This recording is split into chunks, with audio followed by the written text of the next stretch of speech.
तळोदा शहरात रात्रीच्या सुमारास ट्रान्सफॉर्मरला लागली आग. महावितरणाचा निष्काळजीपणा उघड.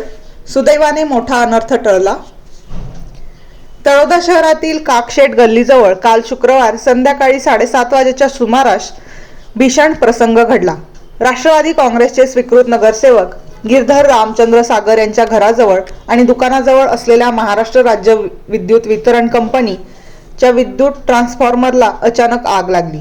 परिसरात काही क्षणांकरता भीतीचे वातावरण निर्माण झाले. मात्र स्थानिक नागरिकांच्या तत्परतेमुळे आणि विजेचा पुरवठा तातडीने बंद केल्याने मोठा अनर्थ टळला. साक्षीदारांच्या माहितीनुसार रात्री 7:30 वाजताच्या दरम्यान अचानक खांबावरून ठिणग्या उडू लागल्या आणि काही क्षणातच डीपीतून धूर आणि ज्वाला निघू लागल्या. त्या ठिकाणी नगरसेवक सागर यांचे निवासस्थान आणि किराणा दुकान असल्याने आसपासच्या नागरिकांमध्ये घबराट पसरली. नागरिकांनी तत्काळ माती आणि वाळू टाकून आग आटोक्यात आणण्याचा प्रयत्न केला. त्याचवेळी काहींनी महावितरण कार्यालय तसेच अग्निशामक दलाला माहिती दिली. सुदैवाने आग पसरायच्या आधीच विजेचा पुरवठा बंद करण्यात आला. त्यामुळे कोणतीही जीवितहानी झाली नाही. मात्र डीपी जळून खाक झाली असून विद्युत तारा व वायरिंगचे नुकसान झाले आहे. परिसरातील नागरिकांनी महावितरण विभागाच्या निष्काळजीपणावर तीव्र नाराजी व्यक्त केली आहे.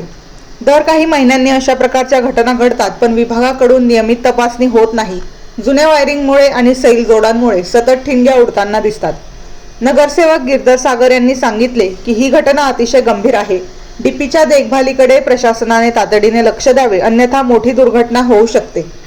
त्यांनी या प्रकरणाची चौकशी करून जबाबदार अधिकाऱ्यांवर कारवाई करण्याची मागणी केली आहे. दरम्यान महावितरण विभागाच्या कर्मचाऱ्यांनी रात्रीच घटनास्थळी पोहोचून दुरुस्तीचे काम सुरू केले. रात्री 11 वाजता त्या भागातील वीज पुरवठा सुरळीत करण्यात आला.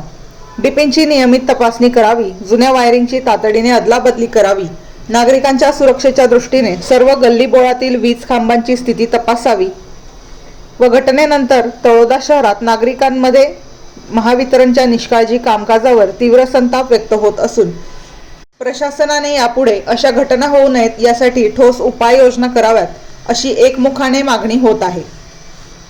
बेधडक मी मराठी न्यूज, सुमित गिरासे.